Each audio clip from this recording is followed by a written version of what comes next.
자, 같이 오늘 보실 하나님의 말씀 고린도전서 16장 22절입니다. 고린도전서 16장 22절 다 같이 일어나서 하나님 말씀 봉독하도록 하겠습니다. 고린도전서 16장 22절입니다. 16장 22절 우리 다 찾으셨으면 함께 봉독하겠습니다. 자, 시작. 어떤 사람이 주 예수 그리스도를 사랑하지 아니하면 그는 주께서 임하심으로 저주를 받을지어다. 기도하겠습니다. 하나님, 오늘도 주님을 사랑하여 이 자리에 나온 주님의 성도들을 기억하시고 오늘 귀한 이 말씀을 통해서 우리가 정말 깨우치고 하나님께 더 가까이 나아가도록 성령께서 주장하시고 인도해 주시기를 원합니다. 저는 아무것도 아닙니다. 주님의 말씀을 대변할 때에 주께서 성령으로 저의 마음을, 저의 입술을 주장해 주시고 하나님이 필요로 하는 말씀을 꼭 선포할 수 있도록 하시고 성도들이 또한 받을 때에 사람의 말이 아니라 하나님의 살아계신 엄위하신 말씀으로 받아들이고 주님께 또 주님의 목적에 합당하게 살아갈 수 있도록 인도해 주시기를 원합니다. 아멘. 주님께 이 시간을 온전히 의탁하며 예수님의 귀한 존함을 받들어 기도합니다. 아멘. 아멘. 앉으시겠습니다. 자, 오늘 또 제가 지난번에 이어서 아나데마 마라나타, 지난 주일에는 계속해야 되는데 복음, 우리가 선교 주일이었기 때문에 선교 주일과 관련된 복음에 대해서 설교를 했고 오늘은 다시 계속해서 아나데마 마라나타라는 제목으로 또 설교하도록 하겠습니다. 아나테마 마라나타. 자, 아나테마. 자, 여기서 아나테마는 그에게 저주를 받을지어다라는 뜻입니다. 저주를 받을지어다. 마라나타는 뭡니까? 주께서 임하실 것이고 주께서 오실 것이다라는 뜻이라고 말씀드렸습니다. 자, 이 용어들을 아나데마라는 말은 특히 어떤 사람에게 사용되었습니까? 주님을 예수 그리스도를 사랑하지 않는 사람, 예수 그리스도를 사랑하지 않는 사람은 저주를 받을 것이다 라고 했습니다. 언제 저주를 받을 것이냐? 바로 주 예수께서 오실 때에 저주를 받을 것이다 라고 말했습니다. 이 저주라는 말은 무서운 단어입니다. 이 저주는 영원한 형벌과 관련되어 있다는 사실입니다. 주님은 이 저주에서 우리가 저주가 아무것도 아니라고 생각하면 이 저주 정말로 결코 받아서는 안 되고 결코 또한 그 죄의 저주의 장소인 지옥으로 가서는 안 되기 때문에 예수님께서 이 땅에 오셨고 이 땅에서 자신을 희생하셨다는 사실을 기억하셔야 됩니다.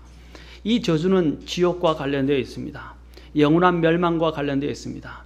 이 지옥은 너무나도 무섭고 너무나도 혹독한 고통의 장소이고 그것은 한번 들어가면 영원히 벗어날 수 없는 것이기 때문에 이 저주의 장소인 지옥에 대해서 예수님이 가장 많이 말씀하셨습니다. 다른 어떤 사도나 대언자보다도 예수님께서 지옥에 대해서 가장 많이 말씀하셨어요. 예수님께서 마가복음 9장에서 말씀하시길 때 특별히 너희 눈이 범죄하거든, 너희 손이 범죄하거든, 발이 범죄하거든 라고 말씀하시면서 손이 범죄하면 손을 잘라버리는 한이 있더라도 지옥에 가면 안 된다. 눈이 범죄하면 눈을 빼버리는 한이 있더라도 그 범죄하는 눈을 빼버리는 한이 있더라도 지옥에 가면 안 된다라고 말씀하셨어요. 지옥은 정말로 가서는 안 되는 장소입니다. 예수님이 너무나 마음을 그곳에 두셨기 때문에 지옥에 대해서 가장 많이 말씀하셔서 강력하게 말씀하셨어요. 손과 눈을 뽑아버리고 잘라버리는 한이 있더라도 절대로 가면 안 되는 것이 지옥이라는 것입니다. 그게 저주와 관련되어 있어요. 그래서 예수님께서 십자가에 죽으신 이유가 무엇입니까? 갈라디아서에 보면 죄의 저주로부터 우리를 구원하시고 구속하시기 위해서 예수님이 십자가에서 저와 여러분의 죄를 대신 짊어지시고 죄의 저주가 되셨습니다. 저주가 되셔서 하나님의 형벌을 대신 받으신 거예요. 이것이 하나님의 큰 사랑입니다. 우리를 향해서 보여준 그 사랑은 말로 형용할 수 없었어요. 우리는 그런 사랑을 받기에, 그런 은혜를 받기에 합당하지 못한 사람, 날마다 죄를 범하고 있고, 날마다 주님을 대적하고 있고, 날마다 삐뚤어진 길을 가고 있고, 항상 굽어진 길을 찾는 자들이 바로 우리입니다. 그렇게 하나님을 늘 대적하고 주님께 범죄하는 자들을 하나님께서 불쌍히 여기시고 아끼셔서 그분이 자신 위에 모든 죄를 다 뒤집으시고 짊어지시고 우리를 대신하여 죄가 되시고 죄의 저주가 되시고 우리를 대신하여 죽어주셨다는 것입니다. 그 이유는 단 한 가지, 우리를 사랑하셔서 우리를 그 영원한 멸망, 죄의 저주의 장소인 지옥으로부터 건지시기 위해서 주님이 이 엄청난 대가를 지불하셨습니다. 그 대가는 말로 형용할 수가 없어요. 십자가에서 그 죽는 그 참혹한 고통 생각해 보셨습니까? 못에, 그 굵은 못에 손과 발이 찢기고 가시면류관에 의해서 머리가 찔려서 피가 다 흘러내리시고 등에는 채찍을 맞으시고 엄청난 조롱과 모욕과 침뱉음을 당하시고 부인과 거절을 당하셨어요. 왜 예수님이 그렇게 하셔야 됐습니까? 말씀드렸지만 이 죄의 저주로부터 우리를 구원하시기 위함이었습니다. 다시 말하면 우리를 사랑하셨기 때문에. 그래서 주님이 이미 이 모든 놀라운 일들을 우리를 위해서 행해 주셨어요. 그 은혜를 알아야 합니다. 우리는 원래 하나님을 위해서 살도록 창조되었어요. 그러나 인간이 배반을 했습니다. 하나님이 배반한 것이 아니라 인간이 배반을 했다 이 말입니다. 그런데 또 하나님은 그 배반한 인간을 불쌍히 여기시고 아끼셔서 그 인간을 대신하여 자신이 그 죄를 짊어지시고 대신 형벌을 받아 저주를 받아 죽으셨다는 사실입니다. 얼마나 감사합니까? 누군가 나를 사랑하시고 누군가 나를 대신, 나는 그것을 받을 만한 자격이 없는데 그거 해주셨다는 사실 자체가 얼마나 놀라운 소식입니까? 자, 오늘 여기서 보면 그런 사람들은 이제 하나님의 이러한 놀라운 선물, 희생을 통해서 우리에게 구원으로 나아갈 수 있는 그 길을 열어주셨습니다. 그렇죠? 그런데 이제 하나님께서 뭐라고 말씀하십니까? 주 예수 그리스도를, 그 희생하신 예수 그리스도를 사랑하지 아니하면 그는 저주를 받을 것이라 라고 말하고 있습니다. 근데 아까 전에도 전 시간에 제가 이야기했죠. 그러나 놀랍게도 22절 다음에 23절에서는 또 무엇에 대해서 말한다고 그랬습니까? 은혜에 대해서 말한다고 그랬어요. 자, 우리 주 예수 그리스도의 은혜가 너희와 함께 있기를 원하노라. 자, 이 저주와 상반되는 것이 은혜예요. 아멘. 이 은혜를 입고 이 은혜 안에 머무르고 은혜를 통해서 믿음을 통하여 구원을 받는 사람들은 저주에 이르지 않을 것이라는 것입니다. 아멘. 그래서 사도 바울은 강력하게 주 예수 그리스도의 은혜가 라고 이야기했어요. 너희와 함께 있기를 원하노라. 여러분 그 은혜를 받으셨습니까? 그 은혜를 누려야만이 이 죄의 저주로부터, 주님이 오실 때 받게 될 그 저주로부터 속량될 수 있고 풀려날 수 있다는 사실입니다. 아멘. 이것은 엄청난 대비입니다. 여러분은 은혜를 알고 있습니까? 은혜를 누리고 있습니까? 아니면 저주 가운데 있습니까? 그리고 제가 말씀드렸죠. 예수님이 임하심으로 라고 그랬어요. 마라나다라는 것은 예수님께서 오신다라고 그랬어요. 예수님이 오신다는 것은 이미 성경에 대언되어 있습니다. 제가 이야기했지만 어떤 사주팔자를 보고 미래를 점치는 어떤 사람도 따라올 수 없었는 하나님의 이 책인 성경이 하나님께서 직접 앞으로 되어질 그 모든 일들에 대해서 이미 다 대언을 하셨다는 말입니다. 지금도 일어나지 않고 성취되지 않은 일들이 아직 많이 남아있어요. 예수님이 오실 때 또 오시기 전에 그 징조와 함께 다 성취될 것입니다. 전 시간에 제가 살펴봤죠. 예수님이 이미 초림할 때, 처음에 오셨을 때, 2000년 전에 오셨을 때 그 관련된 부분만 예언만 해도 300개가 되고 그 다음에 예수님께서 재림하실 것이 한 500개 이상이 됩니다. 합해서 한 800개 정도가 예수님이 오시는 것에 대해서 이미 대언이 되어 있다고 그랬어요. 이미 300개는 성취되었어요. 이제 남아있는 500개가 성취되어 가고 있고 지금 앞으로도 성취되어질 있고 우리는 그 막바지에 지금 와 있어요. 어떤 사람은 어떤 성경 대언을 공부하고 또 가르치는 전문으로 하시는 한 박사님 이야기는 우리가 지금은 1분 전이다 라고 이야기했어요. 여러분 굉장히 긴박하고 있습니다. 지금 여러분들이 세상이 그냥 돌아가는 것 같죠? 여러분들이 정말 깨어 있다면 이 세상이 어떻게 돌아가고 있고 세상의 징조가 어떻게 벌어지고 있는가를 아셔야 돼요. 요번에 있었던 여러분 월삭과 뭡니까? 월식과 일식이 있었죠? 여러분 이게 보통 일이 아닙니다. 하늘의 성경에서는 뭐라고 그랬습니까? 이 모든 시대의 표적은 하나님께서 해와 달을 두신 이유가 뭐라고 그랬어요? 징조를 위해서 두셨다고 그랬어요. 시간적인 면목뿐 아니라 징조를 위하여 두셨다고 되었어요. 내년에도 또 동일하게 또 월식과 일식이 있게 돼요. 2년에 걸쳐서 일어납니다. 내 차례에 이런 것이 있게 되는데 이 모든 것들이 여러분 대사건과 항상 역사적으로 여러분 공부하면 대사건과 관련되어 있어요. 다음에 제가 쭉 차트를 통해서 보여드릴 것입니다.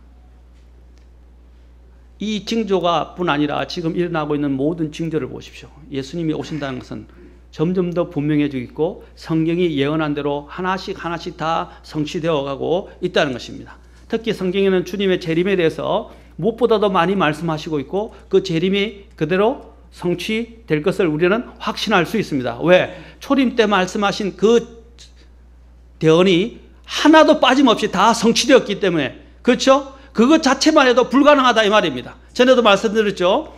40개의 예언이 있는데 예수님이 마지막 날 십자가에 달리는 그날 하루에 관련된 대언만 해도 40개로 대표적인 뽑을 수 있는데 그 40개의 대언이 그날 예수님께 맞춰질 확률이 10의 179성분의 1이라고 하는 것입니다. 10의 179성이라면 공이 179개라는 뜻이에요. 그 40개의 대언이 주님 앞에 하루에 맞춰질 확률이 179개란 말은 무슨 뜻입니까? 불가능한 수치란 말입니다. 그것은 무엇을 말하는 것입니까? 성경은 인간의 책이 아닙니다. 하나님께서 정하셨고 하나님 아니면 이렇게 불가능한 일들을 성취할 수가 없다는 것입니다. 그것이 예수님에게 이미 성취된 것을 볼 때 예수님의 재림에 대해서 이야기한 것도 뭐라고 그랬습니까? 이미 성취되어질 것을 우리는 충분히 확신할 수 있다라는 것입니다. 지난 시간에 그래서 성경의 대언이 얼마나 확실하고 이것이 성취되었는가를 우리가 살펴보았습니다. 주님의 재림은 믿는 자들에게는 아까 은혜가 되고 소망이 될 것입니다. 그러나 믿지 않는 자들에게는 이것은 저주가 될 것입니다. 주께서 오신다, 재림하신다 라는 이 말은, 이 장엄하고도 엄숙한 선언은 우리 모두에게 또한 경고를 주는 말씀입니다. 왜냐하면 우리 주 예수 그리스도의 재림은 모든 그리스도인들의 교리와 심지어는 삶, 생활과 밀접하게 관련되어 있기 때문입니다. 하나님께서는 오실 때 우리 모든 믿는 자들조차도 다 심판에 이르게 됩니다. 두 가지 심판이 있어요. 하나는 뭡니까? 믿지 않는 자들이 받게 될 심판, 마지막 부활의 심판이 있을 것이고 그걸 일명 큰 흰 왕자 심판이라고 부르나 일명 또 백보자 심판이라고 부릅니다. 그것이 요한계시록 20장에 있어요. 하늘과 땅이 다 없어지고 죽은 자들이 다 일어나서 하나님의 두려운 심판석에 서게 될 것입니다. 그것을 크고 흰 왕자 앞에 서 있다고 해서 크고 흰 왕자 심판 또는 백보자 심판이라고 일명 불려집니다. 그러나 믿는 사람들은 그 흰 왕자 심판 앞에 서지 않을 것이고 어디에 서냐면 그것이 있기 전에 이미 1000년 전에 어떻게 합니까? 하늘로 올라가서 예수 그리스도와 함께 있게 될 것이고 예수 그리스도 앞에 그리스도의 심판석이라고 불려지는 곳에 서게 될 것입니다. 그리스도인들도 심판받습니다. 그러나 이것은 영원한 저주의 형벌인 지옥에 가는 심판이 아니라 각 사람이 행한 모든 것에 대하여 심판을 받게 될 것이라고 말하고 있습니다. 그 사람이 말한 것, 그 사람이 행동한 것, 그 사람이 심지어는 뭡니까? 마음의 동기까지도 하나님 앞에서 심판을 받을 것이라고 말하고 있습니다. 모든 동기, 내가 행할 때 어떤 마음의 동기를 가지고 행했느냐 하는 것도 다 심판을 받을 것입니다. 아까도 이야기했지만 이 심판은 지옥에 떨어지는 심판은 아니지만, 그러나 하나님은 모든 우리의 행위들을 다 달아보시고 합당하고 받아들일 만한 것들은 어떻게 해요? 주님께서 받아들이시고 상을 주실 것이지만, 잘못한 것에 대해서는 책망을 받고 보상을 잃게 될 것입니다. 그래서 우리가 그것은 무엇과 관련되어 있습니까? 예수 그리스도를 사랑하느냐 사랑하지 않느냐에 달려있다는 것입니다. 예수 그리스도를 사랑하는 사람, 주님이 말씀하신 말에 제가 제일 가장 많이 깊이 있게 생각하고 항상 마음에 새겨주는 말씀이 있습니다. 뭐냐면 많이 용서받은 자가 많이 사랑한다 그러셨어요. 자, 이것은 주관적일 수 있어요.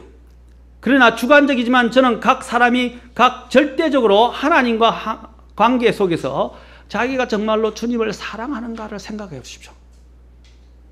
그 하나님 앞에 용서를 받았다는 것이 굉장히 크게 느껴진 사람은 더 주님을 사랑하게 될 것입니다. 그러나 주님의 용서가, 나에 대한 용서와 그 은혜가 아주 아무것도 아니고 보잘것없이 적게 여기는 사람은 주님을 적게 사랑하고 적게 섬기게 될 것입니다. 주님은 말씀하셨어요. 많이 용서받은 자가 많이 사랑할 것이라 그랬어요. 하나님, 주님께서 마리아를 두고 말씀하셨어요. 여러분들이 용서가 어느 정도인가 여러분이 얼마나 느끼느냐에 따라서 여러분이 주님을 향한 섬김의 모든 것들은 달라지게 될 것입니다. 맞습니까? 저는 묻고 싶습니다. 오늘 본문에는 나왔지만 정말 여러분 주 예수 그리스도를 사랑하십니까? 정말로 사랑하십니까? 예수님이 나를 위해서 십자가에 죽으신 그 은혜가 여러분은 어느 정도입니까? 어느 정도 크기로 여러분 속에 살아 있습니까?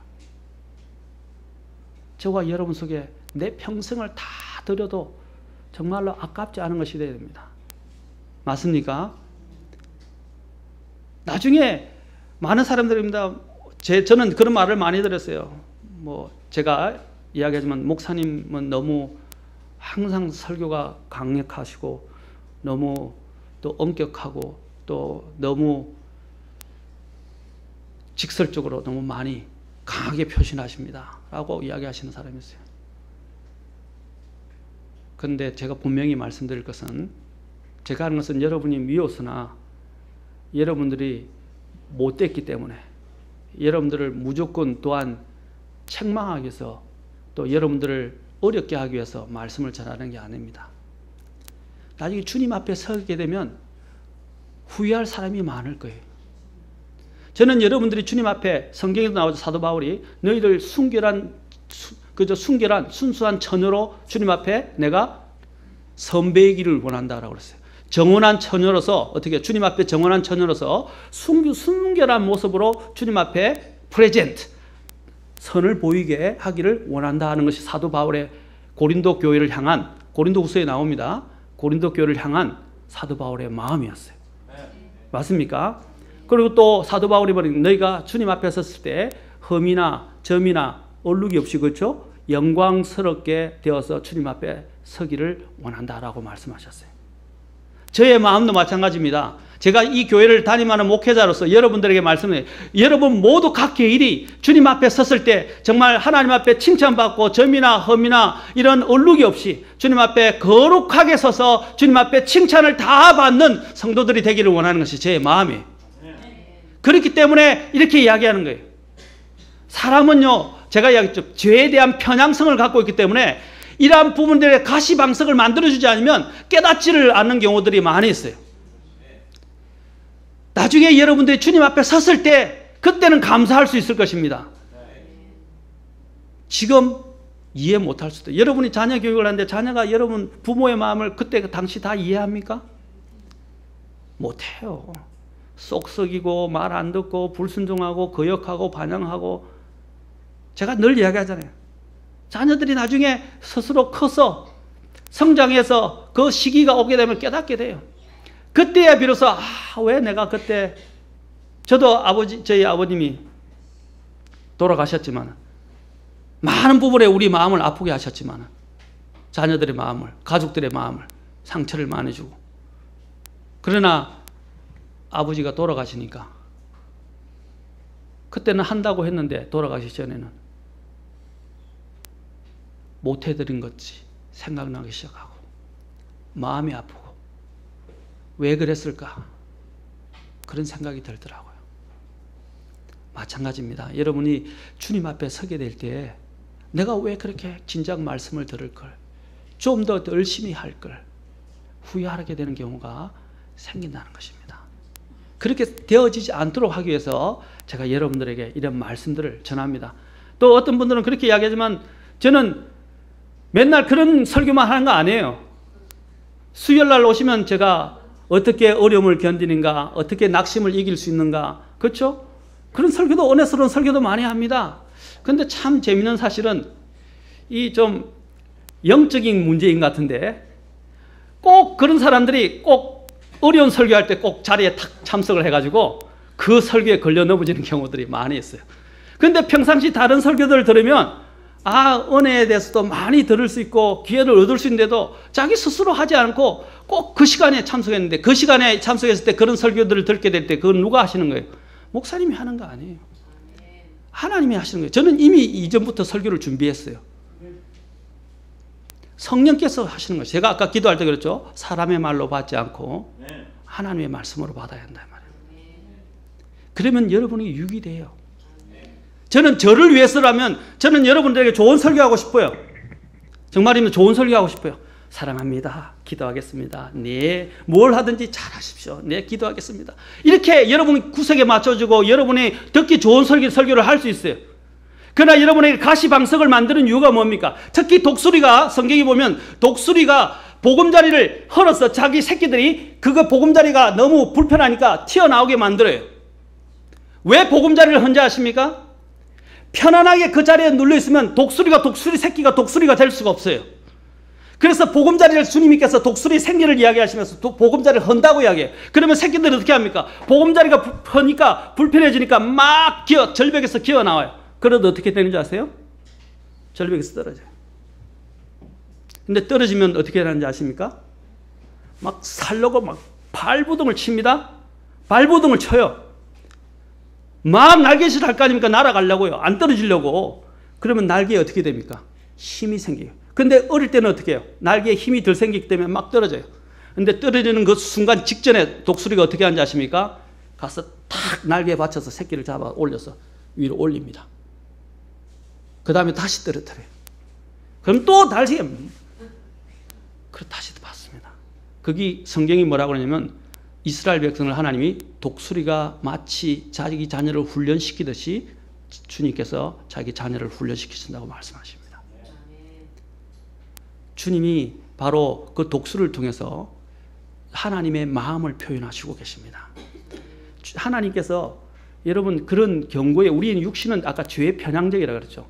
항상 편안하고 자꾸 세상에 젖어 있으면 세상에 자꾸 빠져들어가는 것이 우리의 모습입니다. 그러나 그것을 자꾸 헐어야 돼요. 헐어야만이 우리가 뭡니까? 본래 내가 살아가야 할 목적을 발견하게 되고 하나님 앞에서 올바른 장성한 독수리처럼 건강한 믿음을 가진 하나님의 자녀로 훈련되고 만들어줄 수 있다는 사실입니다. 사랑하는 성도 여러분, 오늘 말씀을 들을 때 여러분 그런 마음으로 받아들이십시오.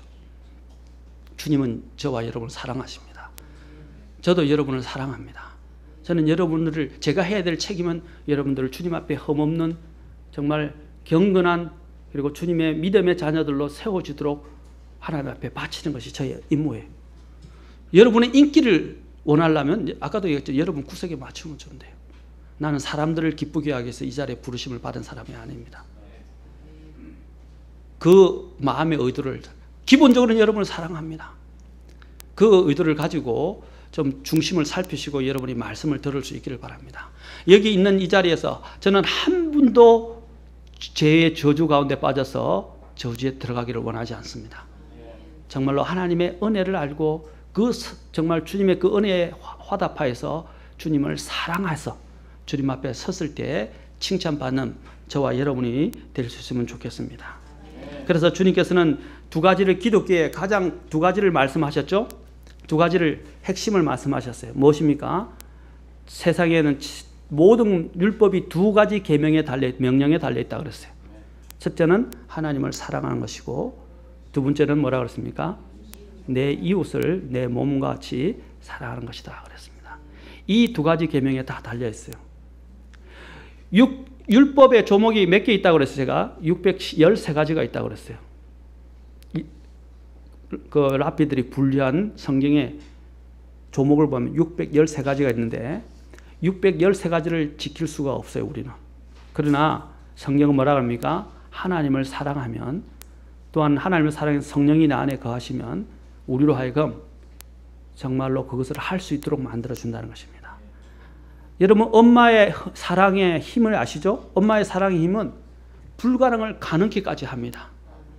마치 우리가 생각할 수 없던 비이성적인 초자연적인 일들도 엄마의 사랑 앞에서 일어난다고 많이들 증언을 합니다. 마찬가지 여러분들이 하나님을 사랑하면요, 불가능한 것이 없어요. 그것은 놀라운 능력을 갖고 있습니다. 제가 묻고 싶습니다. 하나님의 은혜가 여러분에게 정말로 있다면 하나님의 은혜가 여러분으로 하여금 정말로 하나님을 사랑하게 만들 것입니다. 예수 그리스도를 사랑하지 않으면 주께서 오실 때에 그는 저주를 받을 것이다. 우리가 하나님을 사랑하는 이유는 뭡니까? 은혜 때문이고 그분께서 먼저 우리를 사랑하셨기 때문입니다. 그래서 하나님께서 세상을 이처럼 사랑하셔서 라고 말씀하셨습니다. 저와 여러분을 너무 사랑하신다 이 말입니다. 그분이 왜 죽으셔야 했습니까? 그분이 그 십자가의 참혹한 고통을 받으면서 왜 십자가에서 피 흘려 죽으셔야 했습니까? 그분은 죄가 없으신 분이었습니다.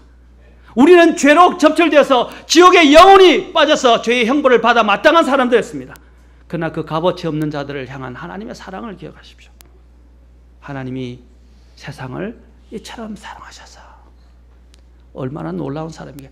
이처럼 사랑하셔서, 이처럼 얼마만큼 자신의 독생자 예수 그리스도를 죄의 대속물로 십자가에 주시기까지 나를 사랑하셨다 이 말입니다.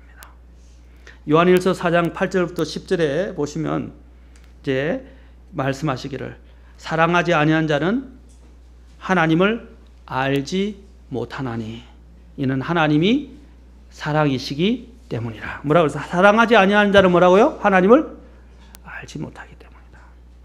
요한일서 4장 9절에서 그래서 말씀하십니다. 하나님께서 자신의 독생자를 세상에 보내사 우리가 그분을 통해 살게 하셨은즉 이것 안에서 하나님의 사랑이 우리를 향해 나타났느니라. 우리가 하나님을 사랑하지 아니하였으나 그분께서 우리를 사랑하시고 자신의 아들을 보내사 우리의 죄들로 인한 화해의 허물로 삼으셨으니 여기에 사랑이 있느니라. 아멘. 하나님의 사랑을, 은혜와 사랑을 아는 사람은 하나님을 사랑할 수밖에 없습니다. 물론 사랑하는 아까 정도는 차이가 있어요. 적게 용서받은 자는 적게 사랑할 것이고 적게 많이 용서받았다고 생각하는 사람은 많이 사랑하게 될 것입니다. 아멘. 그게 긍휼이라는 거예요. 여러분, 긍휼을 느끼는 것과 그 긍휼의 의미를 제대로 아는 것과 주님을 사랑하는 것은 비례합니다. 아멘. 여러분이 하나님의 그 은혜를 깊이 있게 느낄수록 긍휼은 커집니다. 커지면 뭐냐면 주님에 대한 사랑은 점점 주님에 대한 사랑은 커져가게 돼 있어요. 사랑하는 자들아, 하나님께서 우리를 이처럼 사랑하셨은즉, 또한 성경은 이야기합니다. 아까 두 번째 계명, 두 번째 명령 뭐라 했어요? 내 이웃을 내 몸과 같이 사랑하라. 우리도 서로 사랑하는 것이 마땅하니라. 우리도 서로 사랑하는 것이 마땅하니라. 성도 여러분, 우리는 형제 자매를 서로 사랑해야 합니다. 아멘. 우리의 판단의 기준으로 형제들을 판단하지 마시고 또한 정죄하지 마십시오. 분별적인 판단은 필요합니다. 그렇죠? 분별적인. 그러나 그 사람을 정죄할 목적으로 판단하는 것은 성경이 금하고 있습니다. 우리는 영을 분별하고 내가 교훈을 얻고 더 지혜롭게 되기 위해서는 저 사람이 저렇게 하는 것은 아닌데, 그러면 내가 교훈을 얻어서 나도 그렇게 하면 안 되겠구나, 나도 그럴 수 있구나, 나도 저런 죄에 빠질 수 있구나 하는 것들을 경고로 삼는 하나의 판단의 요소로 삼는 건 좋은데, 다른 사람들을 정죄해서 그 사람들을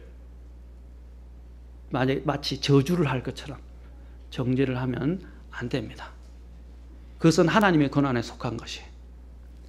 나 또한 넘어질 수 있습니다. 제가 늘 이야기하지만 이스라엘 백성들이 어떻게 했습니까? 구약시대의 대언자들을 보면서 자기 조상들에 대해서 뭐라고 그랬습니까? 내가 조상들의 때에 있었더라면 나는 대언자들을 돌로 쳐서 죽이지 않았을 것이다. 그렇게 이야기합니다. 나는 우리 조상들과 같지 않고 나는 우리 조상들처럼 저렇게 우상 숭배하고 대언자들을 대적하고 하나님이 보내신 바들을 돌로 치고 불순종하고 거역하지는 않았을 것이라 이야기합니다. 예수님 당시에 이스라엘 백성들이 그렇게 종교 지도자들이 그렇게 이야기했어요. 나는 우리 조상들과 같지 않고 우리 조상들 그때 있었다면 그렇게 안 했을 거라고. 그러나 그들은 어떻게 했어요? 하나님이 보내신 메시아를 거절했어요. 그리고 십자가에 못 박았어서, 십자가에 매다서서 라고 정죄했단 말입니다. 뭘 말씀드리냐면, 내가 다른 사람을 정죄하는 그 판단으로 주님이 뭐라고 했어요? 너희가 헤아리는 그 헤아림으로 너희가 헤아림을 받을 것이다 그랬어요. 우리는 다른 사람을 쉽게 정죄하고 판단하지만 오히려 그것으로 해서 내 자신이 그것으로 걸려 넘어질 줄 생각하셔야 돼요. 아직 그런 기회가, 그런 유혹과 그런 상황이 나에게 생기지 않았지만 그런 상황이 생기면 나도 어떻게 될 줄 몰라요. 그러니까 성경은 뭐라 합니까? 항상 겸손해야 된다고 말해요. 겸손하란 말입니다. 그 다음에 또 어떻게 해야 됩니까? 그런 문제에 빠진 자들을 어떻게 해야 되겠어요? 사랑해야 합니다. 그리고 도와줘야 합니다. 온유한 마음으로, 겸허한 마음으로 그들의 죄에 빠진 자들을 어떻게 해야 됩니까? 죄에 빠진 자들을 권면하고 훈계하고 또한 끌어내줘야 됩니다. 아멘? 그런 마음을 가지고 가야 돼요. 그래서 성경에 뭐라 했어요? 죄에 빠진 자들은 잘못을 범하는 형제가 있으면, 야고보서나 또한 갈라디아서 잘못을 범하는 형제가 있으면 어떻게 하라고 했어요? 온유한 너희는, 그렇죠? 온유한 너희는 어떻게 했어요? 첫째는 내가 온유한 마음을 가지고 나아가야 됩니다. 그를 어떻게 해요? 바로 잡아 주어서 라고 되어 있어요. 사랑하는 성도 여러분, 우리가 해야 할 것은 첫 번째 하나님을 사랑하는 것이고, 두 번째는 내 주변에 있는 형제 자매들을 사랑하는 것입니다. 그 사랑이 뭐라고 했습니까? 바로 율법을 완성하는 것이다 그랬어요. 율법. 하나님을 사랑하면 죄를 범하지 않죠. 또 또 이웃을 내 몸같이 사랑하면 어떻게 해요? 그 이웃에게 해를 끼칠 수 있습니까? 없습니까? 성경은 해를 끼치지 않는다 그랬어요. 다른 사람에게 상처를 주지 않아요. 여러분, 죄를 지었을 때 죄에 대해서 경고하는 것은 상처를 주는 게 아닙니다. 그렇죠? 그것은 그 사람을 건져내는 것이에요. 그러나 그런 이유가 아닌 다른 것들로 인해서 형제 자매들을 미워하고 나와 다르기 때문에, 또 내가 이해할 수 없기 때문에 판단하고 정죄하고 미워하고 피하면 그것은 죄입니다. 그것은 이웃을 사랑하는 거 아니에요. 그 이웃도 누가 사랑하셨습니까? 주님이 사랑하시고 자기 자신을 내어주셨다는 것입니다. 아멘? 그래서 성경은 내 형제를 그렇게 사랑하라고 말했어요. 그래서 너희가 서로 사랑하는 것이 마땅하니라 라고 말씀하셨어요. 형제 자매의 필요를 서로 알고 채워주고 권면하고, 심지어는 정말로 사랑하면 내 친구가 잘못을 범하고 있는데 그냥 보고 내가 말하면 기분 나쁘니까 말 안 해야지. 저는 나쁜 마음으로 그 사람을 판단하는 게 아니라 그 친구가 잘못을 해서 하나님에게서 믿음에서 떠나가고 죄를 짓고 있고 하나님의 여러 가지 저주와 형벌 가운데 아니면 보상을 잃게 되는 일 가운데 빠지게 될 것인데 내가 감옥 보고 있으면 됩니까? 안 됩니까? 형제가 위험에 처해 있는데, 영적인 위험에 처해 있는데 오냐 괜찮다 이러면 됩니까? 안 됩니까? 아니에요. 가서 경고해 줘야 돼요. 그게 자기 친구를 건지는 것이고 형제를 건지는 것입니다. 아멘? 친구가 기분 나쁠 수는 있어요. 그러나 그 친구가 그 길에서 돌이키고 난 뒤에는 감사하게 될 것입니다. 아멘? 감사하게 될 거예요. 우리는 정말로 내가 주님을 믿고 영접했는가? 그것이 가장 중요한 관건입니다. 여러분은 정말 예수 그리스도를 영접하셨습니까? 영접하지 않았다면 영원한 죄의 형벌, 지옥을 향하고 있게 되고 저주 가운데 있게 될 것입니다. 요한복음 3장 36절 잠깐 봅시다.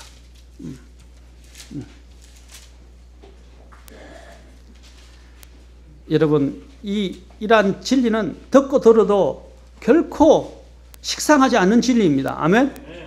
하나님의 복음의 말씀은 듣고 들어도 식상하지 않아요. 오히려 들으면 들을수록 아멘이 되고 더 감사할 뿐입니다. 그렇지 않습니까?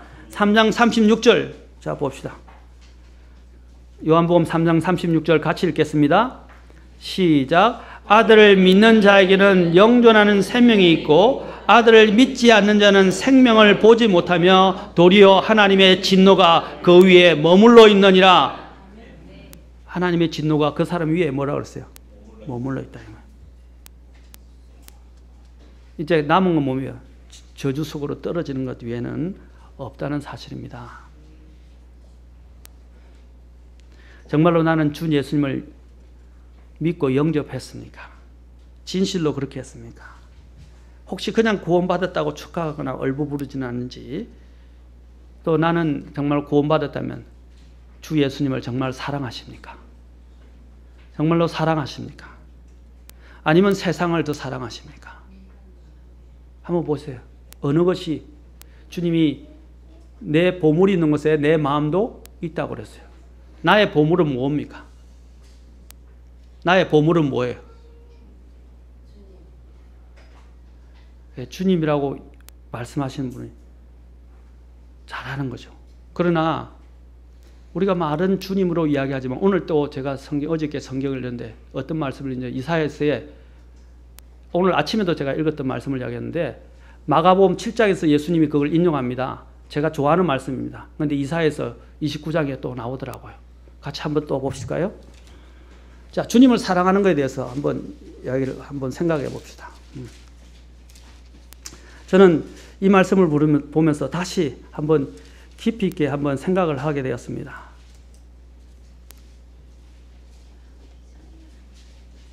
13절입니다. 29장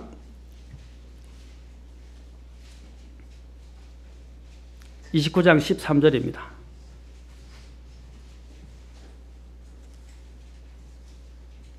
자, 같이 읽겠습니다. 시작. 그러므로 주께서 이르시되 이 백성이 자기 입으로는 나를 가까이하며 자기 입술로는 나를 공경하나 그들의 마음은 내게서 멀리 떠났고 그들이 사람의 훈계로 가르침을 받아 나를 두려워하는도다. 저는 이 말씀을 보면서 제 자신에 대해서 많이 생각했어요. 자기 입으로는 나를 가까이 하고 입술로는 주님을 공경하지만 마음은 내게서 멀도다. 이 마가복음 7장에서 여기 예수님이 인용합니다. 그 뭘 가지고 인용하냐면 사람의 입으로 들어가는 것이 사람 안에서 나오는 것보다 뭡니까? 깨끗하다고 말씀하신 거예요. 그렇죠?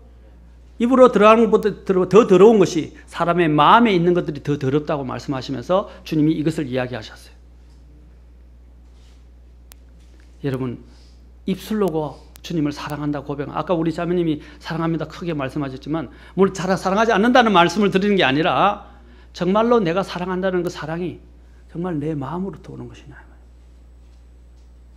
그렇게 하지 않을 때 주님은 그 마음의 동기를 다 헤아리신다고 말씀하십니다. 제가 이렇게 말씀드린 것은 여러분이 주님 앞에 섰을 때, 주님께서 오실 때에 주님 앞에 다 칭찬을 받는 사람들이 되면 좋겠어요. 베드로서에서도 뭡니까? 너의 믿음의 시련이 나중에 죽게 시련이 어떻게 해요? 금으로 단련되는 것보다 훨씬 더 귀하다 그랬죠. 그러면서 어떻게 해요? 주께서 오실 때 어떻게 했어요? 주님의 칭찬과 존귀를 받게 한다고 그랬어요. 저는 여러분의 믿음이 주님 오셨을 때, 주님 앞에 섰을 때에 다 모두 다 칭찬과 존귀를 받기를 원합니다. 아멘? 정말 주님을 사랑했습니다. 너가 나를 사랑한 것을 내가 아느냐? 라고 하는 것을 저는 여러분들이 하나님 앞에서 칭찬 듣기를 원하십니다. 주님이 베드로에게 물은 게 뭐예요? 부활하셔서 부인한 베드로를 만났을 때 물은 게 뭐예요? 너가 나를 사랑하느냐 하였습니다. 3번이나 물으셨어요. 3번이나 물으니까 베드로가 얼마나 불안했겠어요. 저도 아마 3번 주님 계속 물으면 막 떨릴 것 같아요. 처음에는 당당하게 예 주님을 내가 주를 사랑하는 주께서 아십니다 라고 말했지만 2번 물으니까 이제 말하는 것이 또 힘들고 3번째 물으니까 어떻게 해요? 감히 말씀을 들을 수 없을 아마 형편이었다고 생각합니다. 베드로가 아마 두렵고 떨린 가운데 나중에 고백을 했어요. 그래서 그 고백에 따라서 그는 어떻게 했습니까? 십자가에 거꾸로 매달려 죽었습니다. 죽기까지 주를 부인하지 않았어요. 처음에는 부인했었지만 나중에는 부인하지 않았단 말입니다. 주님이 우리에게 물으시는 게 뭡니까? 너가 나를 사랑하느냐 하는 것입니다. 아멘? 저는 저와 여러분들이 정말로 주님을 사랑하는 사람들이 되길 바랍니다. 특별히 오늘 이 주일 명절이 시작되는 주일에 많은 사람들은 다 주님을 많이 생각하지 않고 자기 임의대로 여행 가고 하는 사람도 많고 부득이 자리를 비우신 분도 계시죠.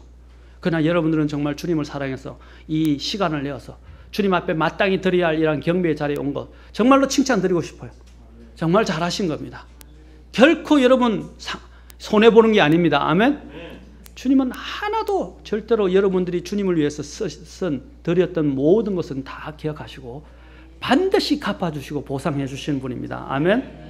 여러분이 주님을 사랑하지 않았다면 저는 여러분이 이 자리에 오지 않았다고 생각합니다. 아멘? 사랑했기 때문에 생각합니다.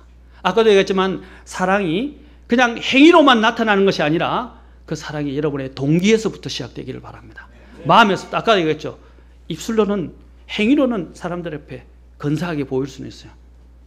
근데 중요한 것은 주님이 뭘 보십니까? 더 마음의 중심, 동기를 보십니다. 여러분 이 자리에 왜 앉아 있는가? 오늘 사랑하는 성도 여러분, 하나님의 그 은혜를 기억하시고 정말로 내가 주님을 사랑하는가 한번 생각하십시오. 사랑하는 자는 주님이 반드시 기억하시고 복을 부어주실 뿐 아니라 앞으로 장차 올 세상에서도 주께서 칭찬을 아끼지 아니하실 것입니다. 오늘 정말 주님을 믿지 않는 자들, 아직 거부하는 자들은 저주 가운데 있을 것이고 주님이 오실 때 영원한 저주 가운데 던져질 것이지만 주님의 은혜를 알고 주님을 사랑하는 자에게는 주님께서 많은 복과 보상으로 그에게 갚아주실 것입니다. 오늘 이 자리가 저주에서 허나서 주님의 은혜 가운데 있는 저와 여러분이 될 수 있기를 바랍니다. 하나님은 정말로 저와 여러분을 사랑하십니다. 기도하시겠습니다.